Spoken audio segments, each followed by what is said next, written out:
하나님 말씀 마가복음 11장 1절로 7절입니다.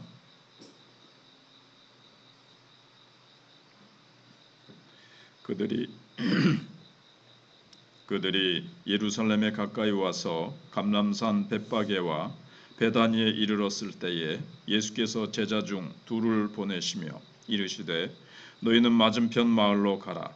그리로 들어가면 곧 아직 아무도 타보지 않은 나귀 새끼가 매어 있는 것을 보리니 풀어 끌고 오라. 만일 누가 너희에게 왜 이렇게 하느냐 묻거든 주가 쓰시겠다 하라. 그리하면 즉시 이리로 보내리라 하시니 제자들이 가서 본즉 나귀 새끼가 문 앞 거리에 매어 있는지라. 그것을 푸니 거기 서 있는 사람 중 어떤 이들이 이르되 나귀 새끼를 풀어 무엇을 하려느냐 하매 제자들이 예수께서 이르신 대로 말한대 이에 허락하는지라. 나귀 새끼를 예수께로 끌고 와서 자기들의 겉옷을 그 위에 얹어 놓음에 예수께서 타시니. 거기까지만 봤습니다.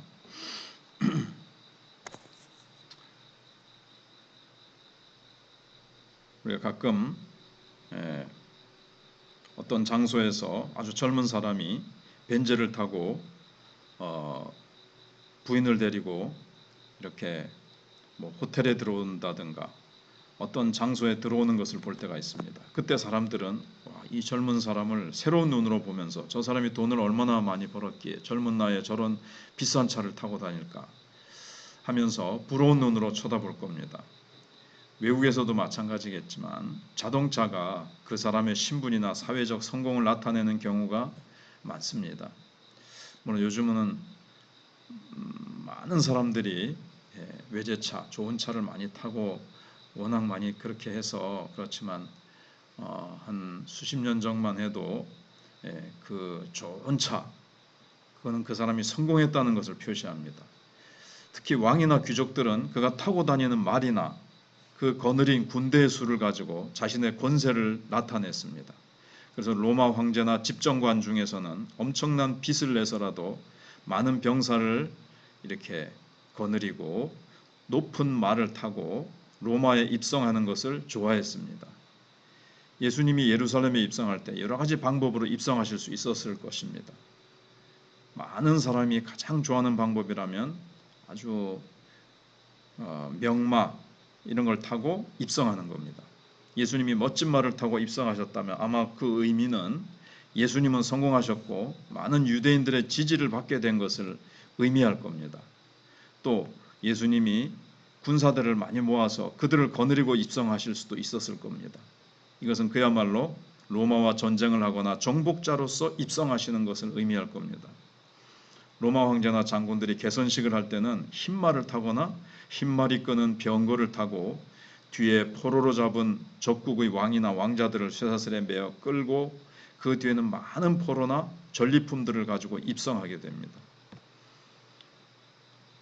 아니면 예수님은 걸어서 입성하실 수도 있었을 겁니다.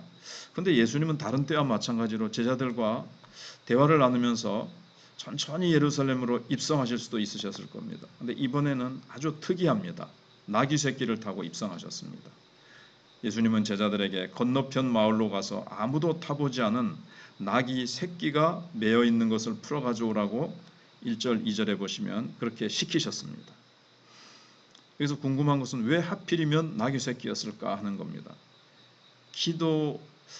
나귀는 키는 작습니다. 근데 힘이 세기 때문에 얼마든지 어른을 태우고 돌아다닐 수 있었습니다. 근데 주로 이제 애들이 많이 타고 다니더라고요. 근데 옛날에는 어른도 좀 간혹 필요하면 탔는 것 같아요. 근데 왜 하필이면 나귀 새끼였을까요? 나귀 새끼는 너무 작아서 어른이 타면 우스꽝스럽게 보일 수도 있었을 겁니다. 또 나귀 새끼는 지금까지 한 번도 사람을 태워본 적이 없었기 때문에 예수님이 탔을 때 힘들었을 수도 있고 너무 어렸다면 어미와 떨어지지 않으려고 했을 겁니다.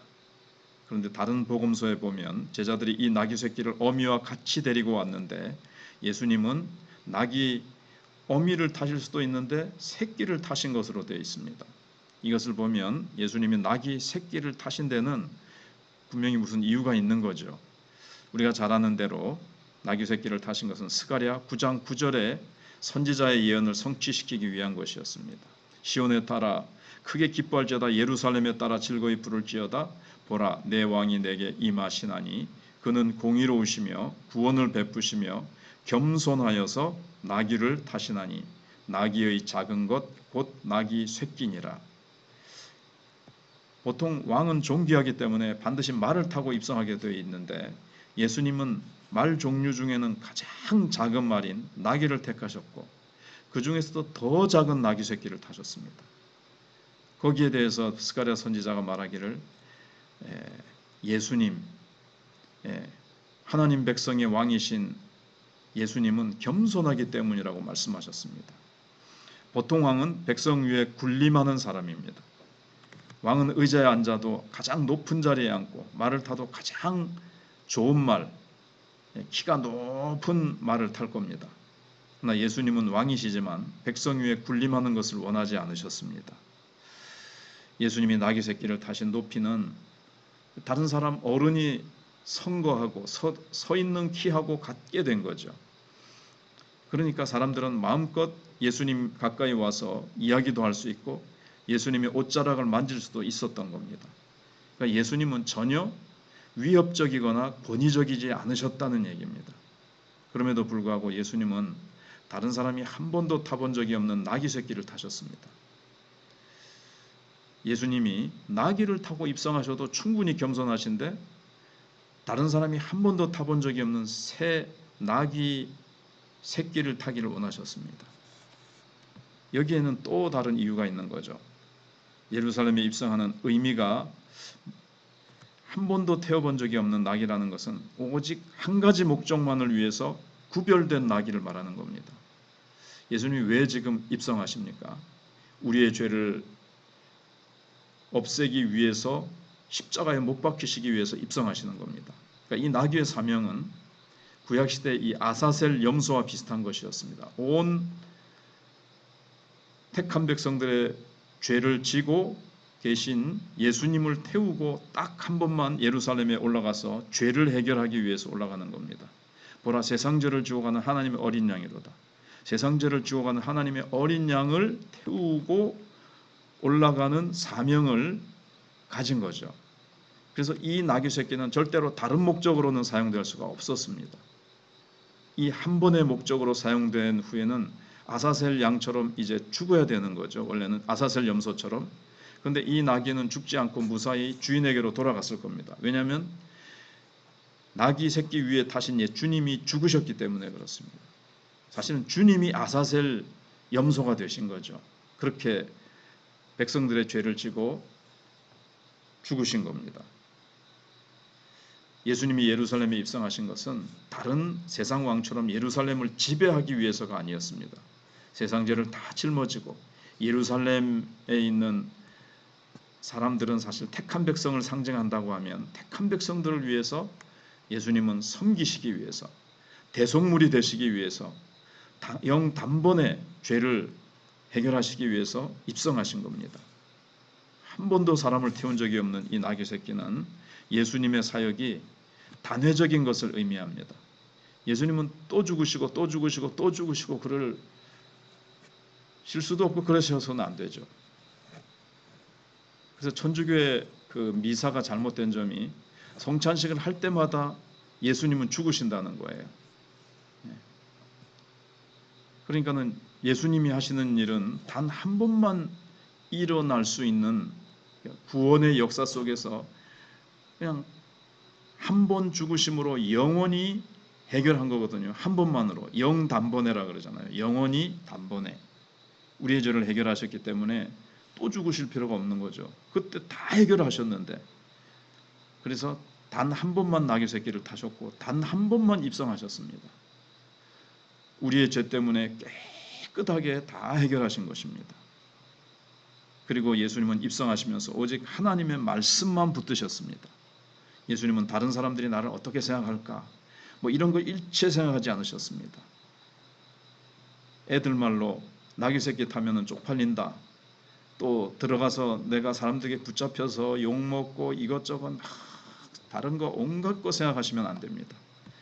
십자가를 지시기 위해서 예루살렘에 입성하시면서 어떻게 입성할 것인가? 스가랴 선지자의 말을 떠올리시면서 선지자의 말을 이루시기 위해서, 그것은 하나님의 뜻을 이루시는 겁니다. 그리고 성경을 이루시기 위해서 예수님은 나귀 새끼를 타셨습니다.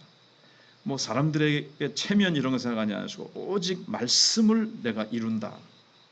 예수님의 그 삶의 이유는 하나님 말씀에 철저하게 순종하는 것만이 하나님의 뜻을 이루는 것이라고 생각을 했기 때문에 뭐 자기 생각대로 이렇게 하면 하나님 뜻이 이루어지겠지가 아니라 말씀에 기록된 대로 순종하는 것, 성경을 이루는 것, 이것이 이제 예수님의 삶의 목적이었습니다.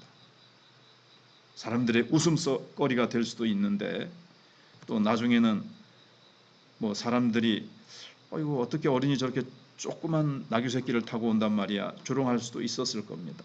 그런데 아무도 예수님이 나귀 새끼를 타고 입성하시는 거 보고 조롱한 사람이 없었습니다.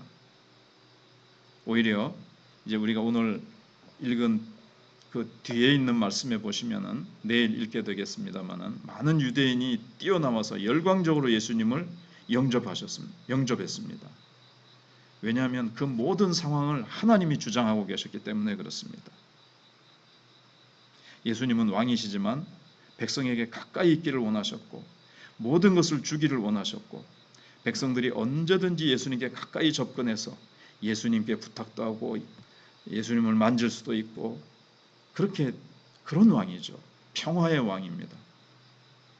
나귀 새끼는 사실 평화를 의미하는 게 있습니다. 그 당시에 그래서 나는 평화의 왕이다. 전쟁으로 정복하고 피를 흘리는 혁명을 일으키는 장군, 왕이 아니고 나는 평화의 왕으로서 하나님과 인간 사이에, 인간과 인간 사이에 평화를 이루기 위해서 나는 십자가에서 죽기 위해서 온다. 이런 의미가 있었던 겁니다. 그리고 예수님이 이제 나귀 새끼를 가지러 보내시면서 주인이 쓰겠다 하면 어떻게 합니까? 그러면은 주가 쓰시겠다 하라고 말씀하셨습니다. 그러니까는 지금 가면 건너편 마을에 어디에 가면 이렇게 나귀가 매어 있을 것이고 그것을 너희들이 풀어서 가지고 오너라. 주인이 왜 풀어 가지고 가느냐 그러면은 그런 말을 할 것이다. 그러면은 주가 쓰시겠다고 말하라. 모든 것을 알고 계십니다. 그리고 모든 상황을 주님이 지금 주도하고 계십니다. 근데 그 주인은 주가 쓰시겠다 그러니까는 아무런 이유도 조건도 되지 않고 주께서 쓰시겠다 그러니까 그대로 내어줍니다. 이것은 성령의 강권적인 역사입니다. 그 순간 그 주인의 마음을 성령께서 사로잡으시고 만지시고 주께 드리고 싶은 마음으로 성령께서 역사하신 겁니다. 예수님은 나귀 새끼가 어디에 있는지도 아시고 주인과 제자들 사이에 어떤 대화가 오고 갈 것까지도 다 알고 계셨습니다. 지금 주님은 할 수 없이 끌려가시는 것이 아니라 모든 상황을 완전히 장악하시고 주도하시면서 스스로 십자가 위에서 우리를 위해서 자신의 생명을 내어주시기 위해서 한 걸음 한 걸음 성큼성큼 주저하지 않으시고 걸어가시는 우리의 왕이시고 전지전능하신 그 왕께서 나를 위하여 예루살렘에 입성하신 것입니다.